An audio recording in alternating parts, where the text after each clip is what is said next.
Hi guys, I know for some of you parents, you're going through a lot. I'm one of them. And my lot will never end. And I get it. But for you guys that are new parents, my empathy is there, but I cannot stress enough. Medical is here, movement is here, development's here. They've got to work on one. And I know you're tired from going to doctor's appointments and this, that, and the other.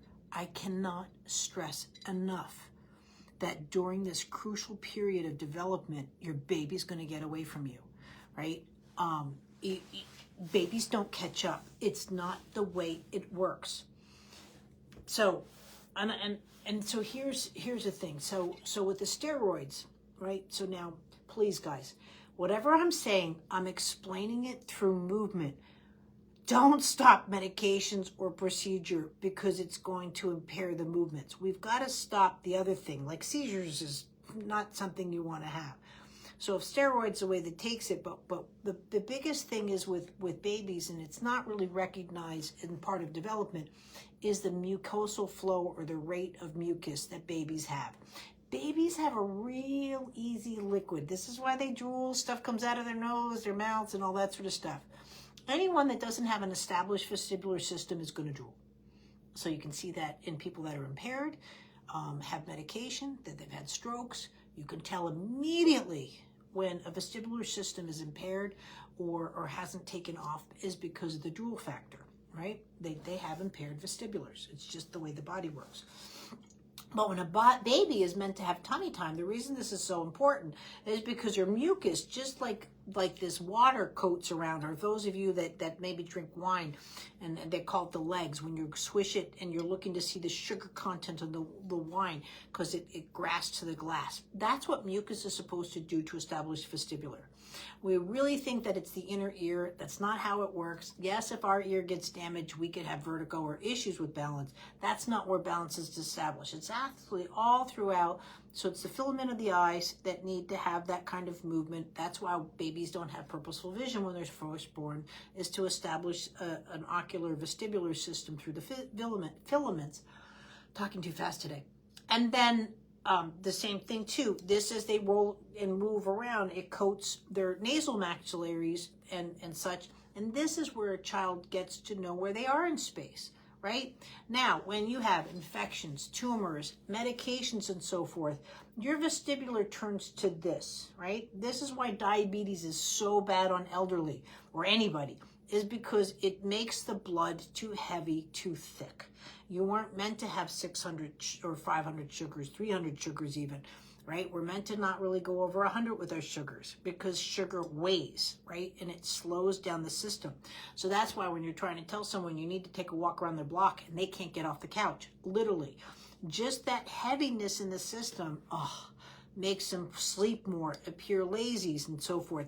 But when your baby is under the influence, in a sense, of medical issues, right? My son, it was the tumors and so forth, but yeah, a lot of medications, a lot of steroids, a lot of this kind of stuff.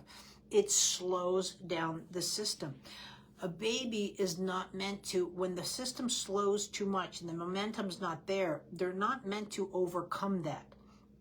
Right? So like if I suddenly throw you a ball really fast, you either get hit or you try and dodge or do something. You have compensation skills, right? Or you can catch the ball, right? They don't. And they're just like, and so where your son's in trouble, and this is where I tried to cover it before, like, are you working with him? And I mean it sincerely, guys. I'm not trying to give you a hard time, but I'm going to tell you right now, your child is in trouble. You're not going to get that from anybody else because they're just seeing a cute little baby and they're seeing the medical side of it. They're not looking for the developmental side of it. But I cannot stress enough that when I see that shoulder or that torque is off and you're seeing the curve in the body, you know, he's not even lying straight. And so if he's not lying straight, he's not getting a neutral bit. And if he's not lying straight, I know he's not getting this input that he should be from his vestibular system, the mucus rate. That's why you and I have thicker mucus, because we have an established vestibular, right? I don't need my mucus to coat my maxillaries as much as I did when I was a baby.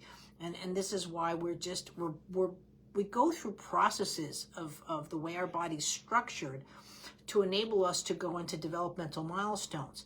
When the medical community interrupts that structure, and they need to, I'm not saying again, don't do it because it's going to affect development. You know, your child having seizures is going to affect your development way more than what I'm doing. But this is where you have to come in behind it, or with it, or in coordination with it. But if I know you're exhausted, and I know you're running around doing appointments, but guys, even when you're in the doctor's office, this is what I love about movement lesson. Even when you're in the doctor's office, you can just be sitting there and just be working on your child while you're waiting for the next appointment. You're holding them. I can't hold a baby anymore. No matter what I'm doing, I just start working on them, and they're like, "Are you working on my baby?" Yep. That's all my hands know how to do. Right? There's no way I would be touching anyone. I can't even take a picture with you.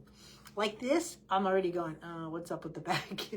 And I'm not looking for things. I just want you to move better. I want your babies to move better. Your child is not going, his system is too heavy, and he needs to get past that. And you need to work with him. And if it's not with me, you've got to do it with somebody. So it's really imperative that you do. Okay, thanks.